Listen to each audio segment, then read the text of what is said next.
Well, hello again, folks. And let's see if my phone will work here.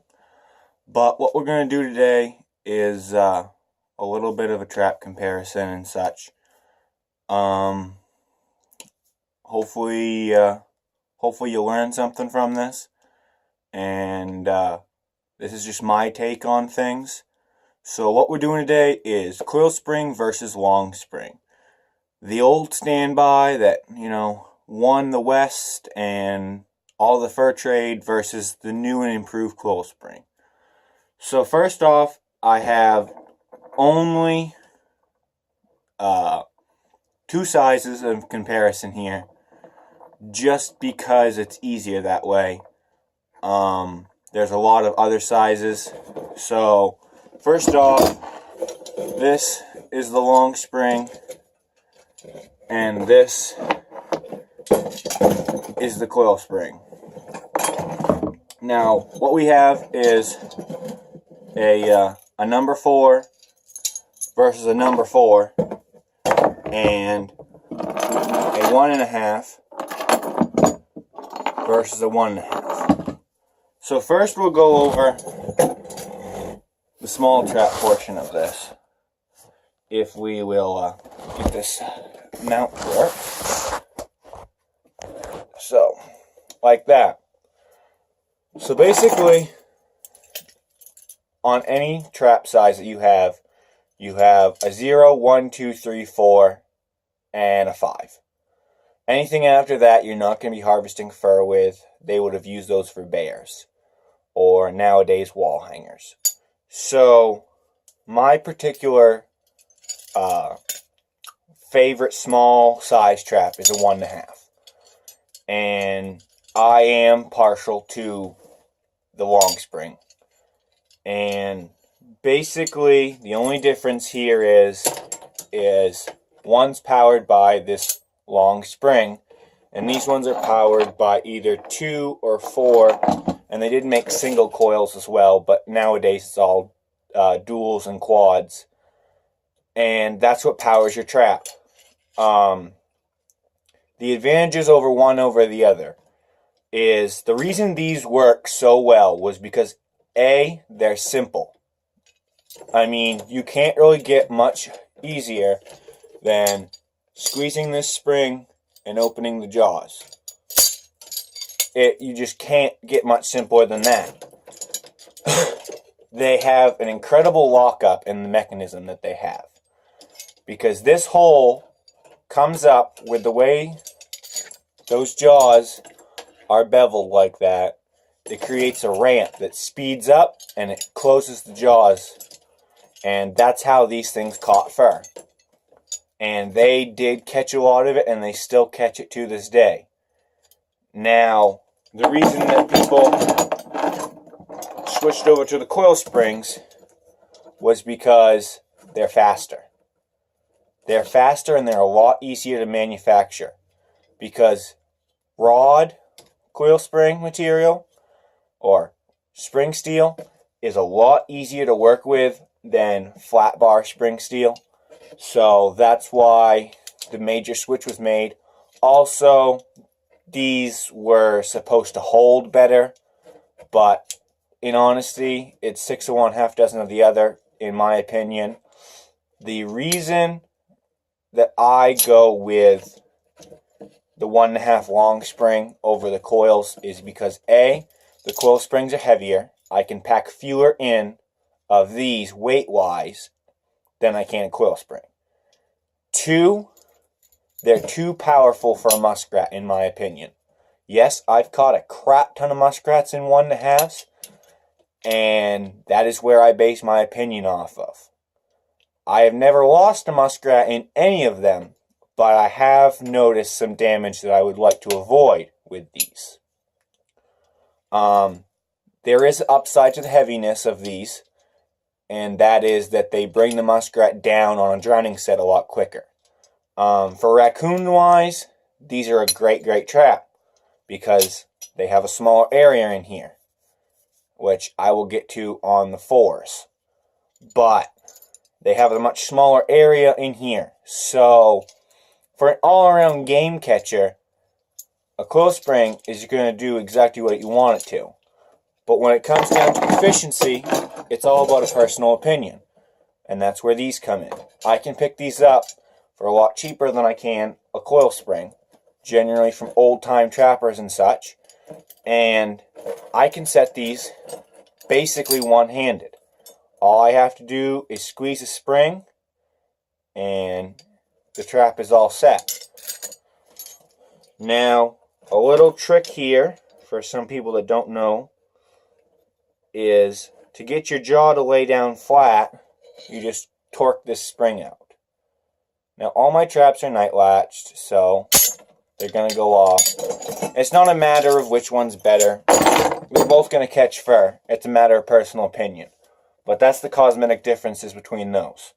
Now, the larger traps are going to be what you use for anything from like a fox up. A 1.5 coil spring is a great fox trap, but in most modern day scenarios, everywhere there's fox, there's coyotes. And in my opinion, again, most trapping things are opinions, you're going to have to be crazy to run just a coyote line of 1.5s. I know people who do it, and yeah, they catch some, but it's not my personal opinion that that's a good idea. I go with a number 4, at least a 1.75, all the way up to 4s. I even have a couple beaver footholds that are number 5 bridgers that I have set on land for cats. It is legal down here because in this lower half of the state we don't have our jaw restriction, so we can do that. Up north they're restricted to, I believe it's 5 3/8. So basically like I think it's a number 2 bridger with inside laminations they can run. That's about the biggest they can run. But, again, coil spring versus long spring. Why do I choose what I choose? This is what I run for fox and coyotes. And if I catch a cat in it, great. When I'm setting just cat traps, this is what I'm running. And that is because, like I said, these have lockup. This is really starting to bug me with my phone, but these have lockup to them. So when these things snap, they snap. And there's no way, or there isn't a no way, but I mean there's a very significant less chance that you're going to lose a high dollar cat in one of these because they weigh more. The double long springs weigh more, which tires the animal out. Also, when I'm dealing with frozen ground, because I'm trapping cats after November and December is when I'm trapping cats. And let's see if this will work. So when I'm trapping cats, I want these traps to come up out of frozen ground. And coil springs are great, but they freeze down. Long springs, I can set these, and because of the mechanical advantage of these, this is a Sleepy Creek number 4. Because of the mechanical advantage of these, and the way that these long spring design works, you have 2 large pieces. When I'm digging in frozen ground, it's very hard to get a trap bedded solid. So these arms act like stabilizer arms.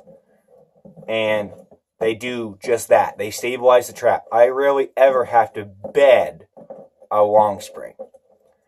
And also, this whole entire portion of this trap that actually springs the trap, as long as there isn't a crap ton of dirt over it, it's gonna fire.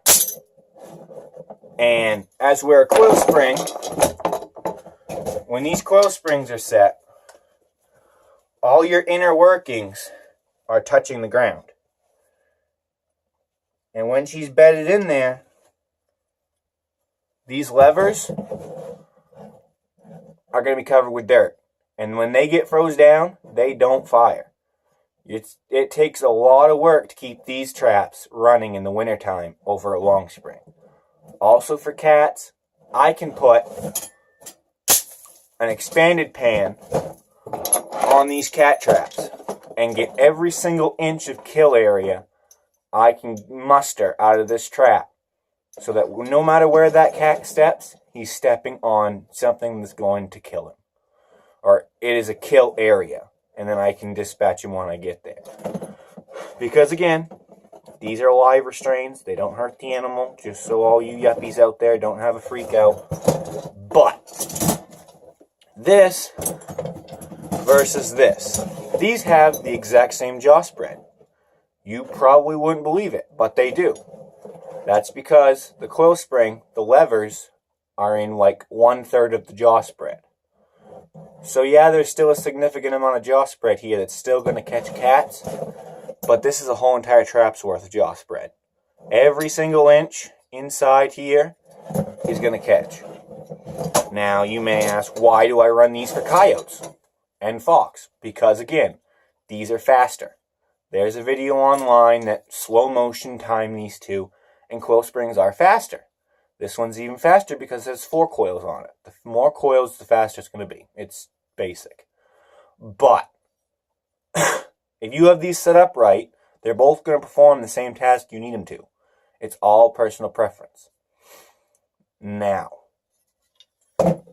on these,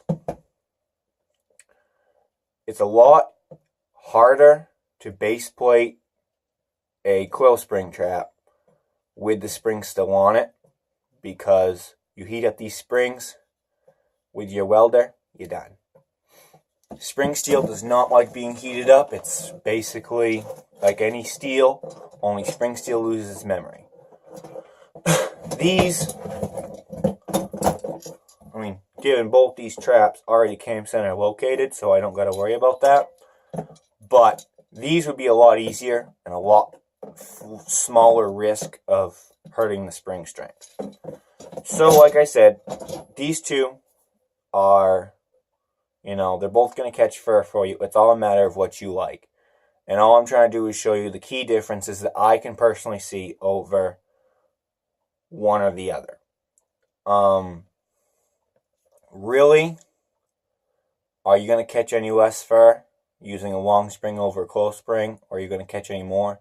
No, because trapping is all about location.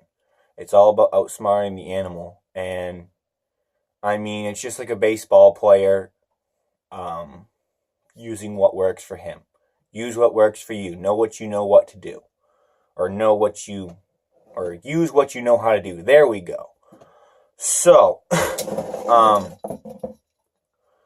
again, I've already showed you all my chain setups. You can do the exact same thing. Coil spring, long spring, whatever.